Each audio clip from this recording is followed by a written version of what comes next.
I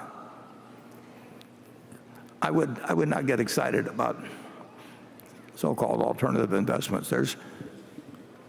You can get all kinds of different figures, but there's probably at least $1 trillion committed to buying, in effect, buying businesses. And if you figure they're going to leverage them,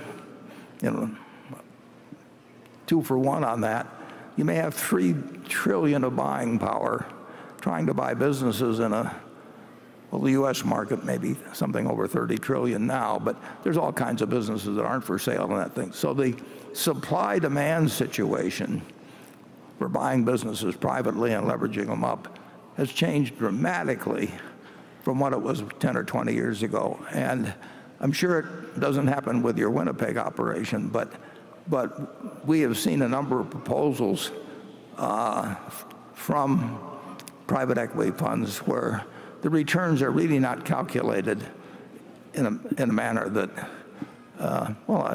they're not calculated in a manner that I would regard as honest. And so it's not something. If I were running a pension fund, I would be very careful about what was being offered to me.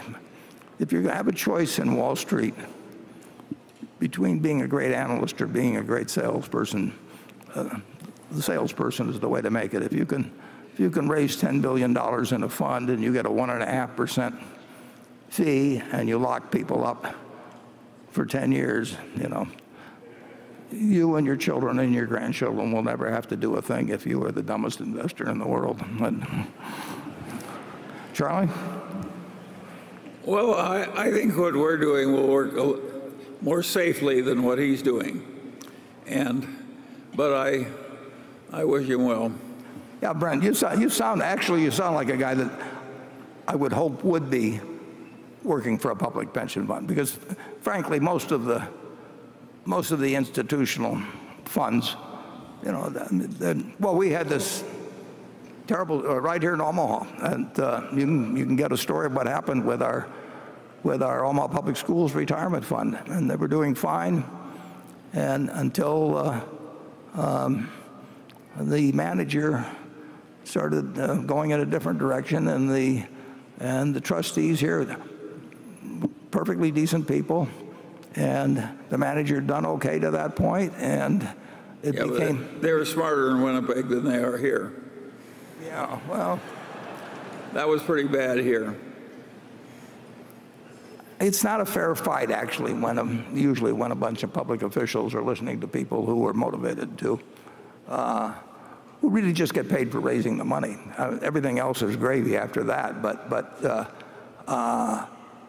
if you run a fund and you get even 1%, of $1 billion, you're getting $10 million a year coming in, and if you've got the money locked up for a long time,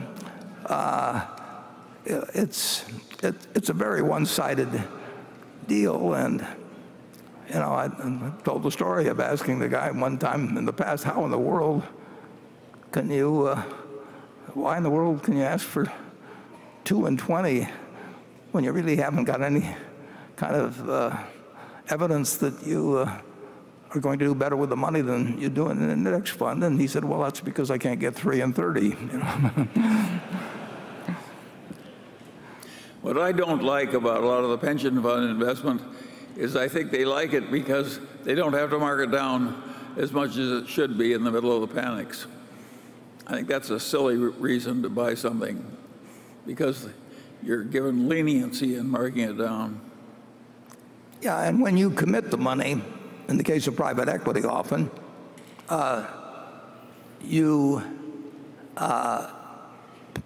they don't take the money, but you pay a fee on the money that you've committed. And of course, you really have to have that money to come up with it at any time. And of course, it makes their return look better if you sit there for a long time in treasury bills, which you have to hold because they can call you up and demand the money, and they don't count that. They count it in terms of getting a fee on it, but they don't count it in terms of what the so-called internal rate of return is it's not as good as it looks, and I really do think that when you have a group sitting as a state pension fund, Warren, all they're doing is lying a little bit to make the money come in. well, that sums it up. This man has this wonderful horse, and it's just a marvelous horse. It's got an easy gait and good looking and everything. It just works wonderfully, but also occasionally just gets so he's dangerous and vicious and causes enormous damage and trouble and breaks arms and legs for his rider and so on. And he goes to the vet and say, "What can I do about this horse?" And the vet says, "That's a very easy problem, and I'm glad to help you." He says, "What should I do?" And the man says, "The next time your horse is behaving well, sell it."